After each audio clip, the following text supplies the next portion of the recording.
Ohayo gozaimashita. Drama Jepang ini bercerita tentang seorang gadis yang bernama Sonoda yang berusaha mencari tahu peristiwa kecelakaan yang dialaminya yang merenggut nyawa kekasihnya.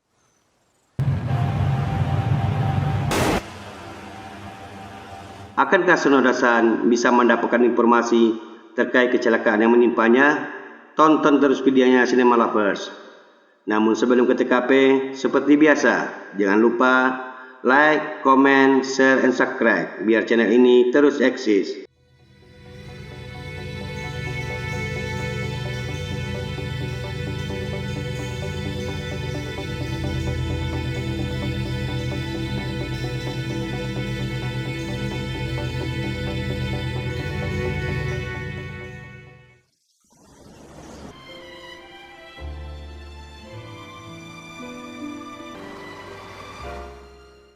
Sonoda baru saja turun dari bus.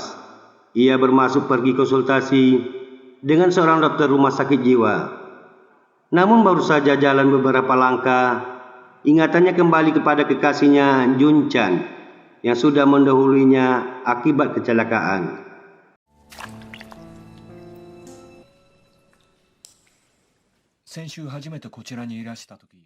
Sonoda mendatangi dokter psikiater untuk memeriksakan kondisi kejiwaannya. Setelah menjawab beberapa pertanyaan dari dokter, Sonoda pun pulang. Namun sebelum pergi, dokter masih sempat menanyakan kondisi kaki Sonoda yang masih kelihatan pincang. Baru beberapa meter meninggalkan rumah sakit, Sonoda melihat anak kecil bermain balon. Ingatannya muncul seketika saat-saat berduaan dengan Jun-chan, di mana Jun-chan ingin mengajaknya ke Izumo.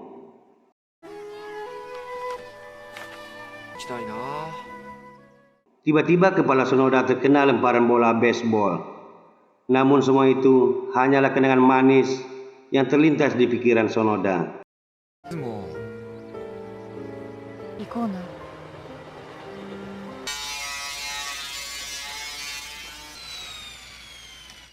Sesampainya di rumah, ayah dan kakak Sonoda sudah menunggunya, yang ingin mengetahui hasil konsultasinya dengan dokter psikiater. Terkadang kakaknya bertanya sambil meledek Sonoda. Tak lama berselang, Sonoda pun kembali pergi ke tempat bekerja seperti biasa, di mana ia bekerja di toko bunga. Saat malam tiba, Sonoda terbangun dari mimpinya.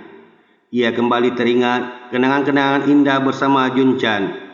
Mulai dari Jun-chan mengajaknya jalan-jalan di saat ia sedang bekerja. Sambil bercanda, Jun-chan bilang, "Bukankah ini bibimu yang punya?" Saat musim dingin tiba, Sonoda merangkai bunga untuk diberikan kepada Jun-chan yang lagi melukis. Tiba-tiba Jun-chan jatuh. Namun Jun-chan masih sempat menyembunyikan bunga Sonoda. Sonoda pun kehilangan bunganya.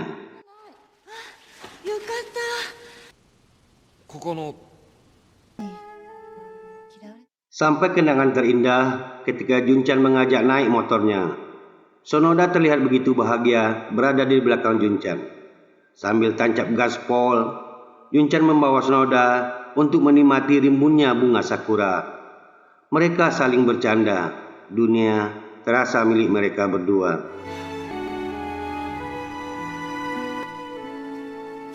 Sonoda juga ingat ketika tangannya ditusuk duri yang banyak mengeluarkan darah, yang menyebabkan ia jatuh pingsan.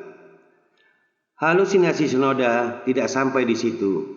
Bahkan ia terbayang saat-saat ia dirawat di rumah sakit setelah mengalami kecelakaan bersama Jun-chan.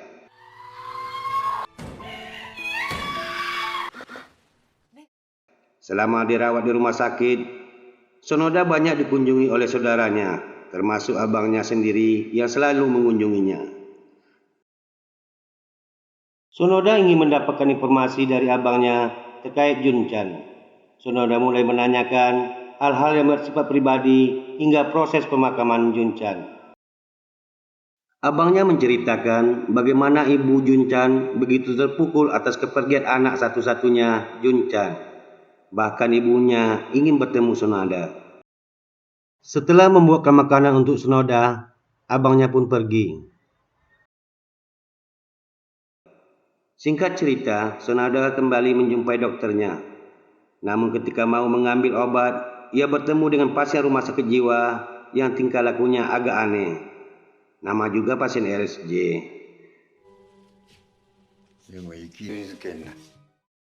Namun tiba-tiba ia ditarik oleh seorang wanita yang bernama Kirino dan membawanya menjauh dari orang tersebut. Mereka santai sejenak di taman sambil menerangkan cara minum obat pada Sonoda. Karena kesibukannya, Kirino pun pergi tanpa sempat berbicara panjang lebar pada Sonoda. Namun sebelum Kirino pergi, Sonoda berlari mengantarkan dokumen Kirino yang tertinggal. Kirino pun tancap gas. Sonoda pun pulang ke rumahnya dengan bawaan yang agak rada-rada backmood gitu loh. Jam menunjukkan pukul 1 malam, namun mata Sonoda belum mau tidur. Ia memegang secari kertas yang tertulis nama Kirino dan alamatnya. Keesokan harinya, Sonoda kembali berusaha menjumpai Kirino. Dalam perjalanan menuju kantor Kirino, Sonoda kelihatan agak cemas, namun ia tetap memberanikan diri.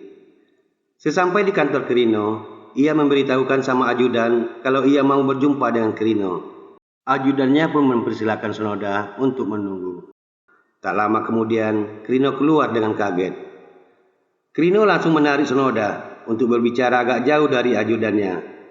Kirino memarahi Sonoda karena Kirino tak mau privasinya terganggu. Kirino tak mau pekerjaannya diketahui publik. Akhirnya Sonoda pulang dengan perasaan sedih. Wah, Keiko, baka! Bocah hara hetten. Beberapa hari kemudian, Sonoda kembali menjumpai Kirino di kantornya. Tapi kali ini, ia mengubah identitasnya. Namanya juga usaha. Usaha Sonoda berhasil, tapi begitu Kirino melihatnya, ia langsung kaget.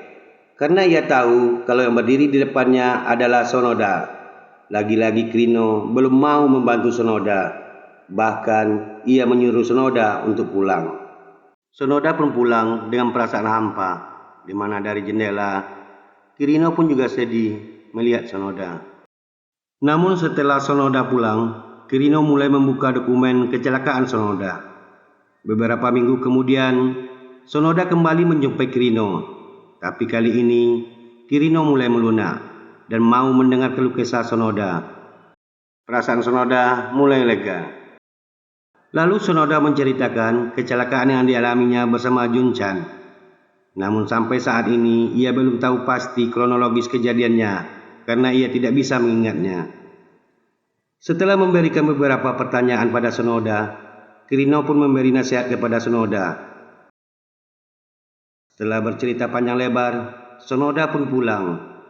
Namun sebelum pulang, Kirino menanyakan alamat Sonoda. Sonoda pun memberitahunya, lalu pergi meninggalkan Kirino. Scene berlanjut, Sonoda mulai melakukan rutinitasnya bekerja di toko bunga. Sedang asik-asiknya melihat lukisan bunga, tiba-tiba Kirino menjumpainya. Kirino mengajaknya berbicara keluar. Kirino meminta Sonoda untuk cuti 2-3 hari agar ia bisa membantu kasus yang dihadapi Sonoda. Sonoda kelihatan ragu, namun Kirino menjamin dia yang akan mengurus semuanya. Lalu Kirino pun pergi.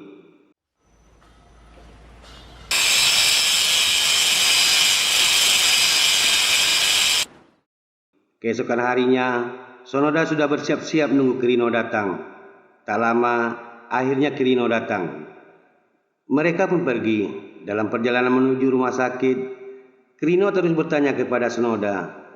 Sonoda hanya bisa ingat lokasi tempat mereka jatuh, yang lokasinya ada di seberang jembatan.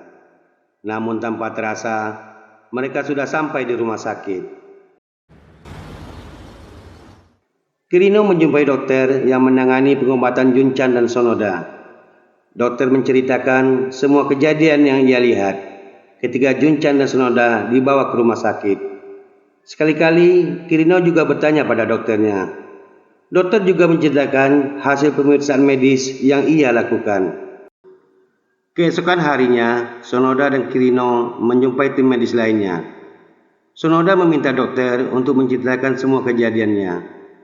Namun dokternya takut kalau Sonoda tidak kuat mendengarnya. Tanpa sengaja, Sonoda melihat papan informasi yang terpampang di ruangan itu yang menjelaskan jumlah kecelakaan dan jumlah yang meninggal. Setelah pulang dari rumah sakit, Sonoda langsung minum obat penenang. Cerita berlanjut, Sonoda menjumpai Kirino di kantornya. Kirino memperlihatkan pada Sonoda hasil otopsi Junchan. Dari hasil otopsi diketahui bahwa kecelakaannya dikategorikan kelalaian yang mengakibatkan kematian, karena supir truknya juga meninggal. Makanya untuk mengetahui kematian Junchan harus diautopsi. Dari hasil autopsi diketahui tubuh Junchan hancur. Namun Sonoda masih tetap belum bisa mengingatnya. Kirino menelepon Sonoda menyuruhnya ke kantor. Sesampai di kantor, Kirino melihatkan foto-foto kecelakaan Sonoda dan Junchan. Mulai dari titik kecelakaan, kondisi truk yang terbalik serta tempat Sonoda dan Junchan jatuh. Dari foto itu pun diketahui kalau jari Junchan putus. Begitu juga dengan tubuh Junchan yang hancur. Sonoda menangis, tak sanggup mendengarnya. Setelah sudah lama tidak berjumpa, Kirino menemui Sonoda di kuburan Junchan, di mana ayah dan kakak Sonoda berada di sana untuk berdoa.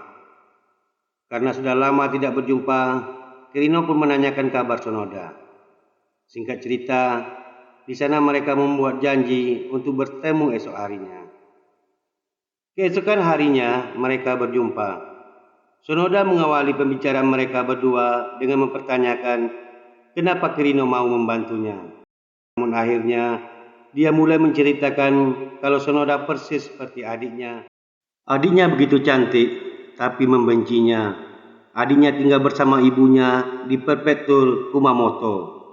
Dulu bapaknya pernah berkelahi dengan ibunya di depan mata mereka.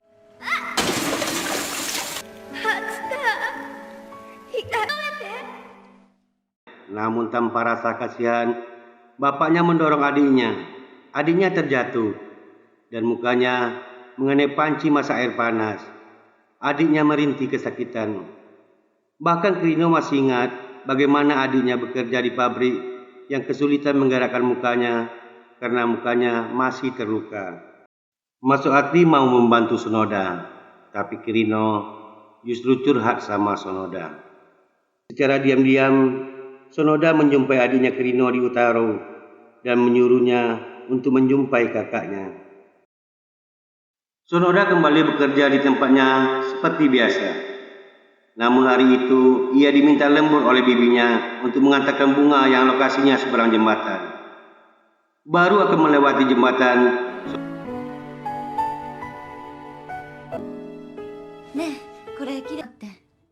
Sonoda mengingat masa-masa indahnya bersama Junchan, di mana saat itu terjadi pertengkaran kecil di antara mereka.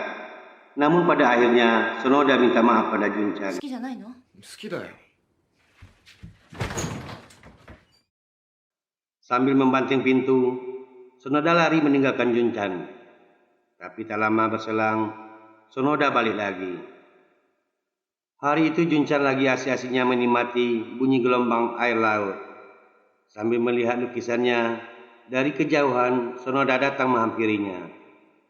Entah apa masalahnya, tiba-tiba Sonoda menangis sambil memeluk Junchan.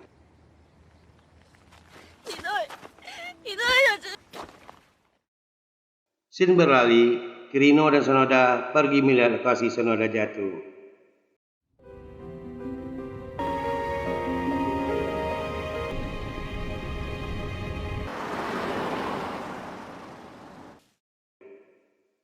Sesampainya di TKP, Sonoda jalan duluan meninggalkan Kirino. Sonoda pergi ke terowongan yang dulu ia jatuh. Sonoda lalu mengeluarkan kain putih dari dalam tasnya.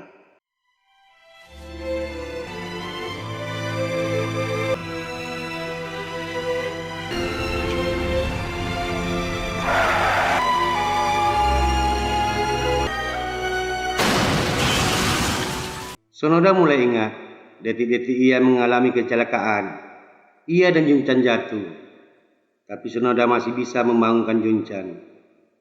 Dengan tenaga yang tersisa, Sonoda berusaha mengambil jari Junchan yang putus.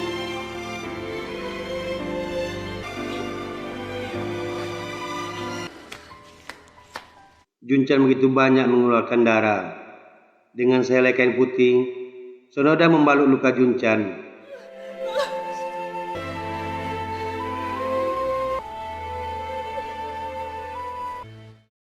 Setelah itu, mereka sama-sama pingsan.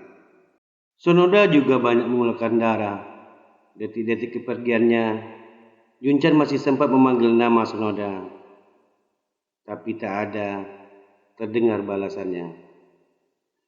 Mengingat kejadian itu, Sonoda sedih dan hanya bisa menangis.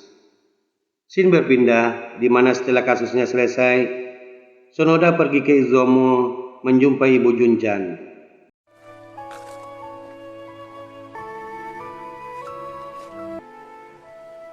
Junchan.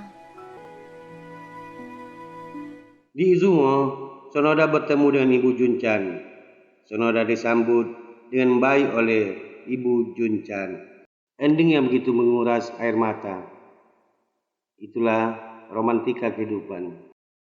Kalau kita tulus membantu orang yang memerlukan pertolongan, percayalah, orang tersebut juga akan lebih tulus membantu kita.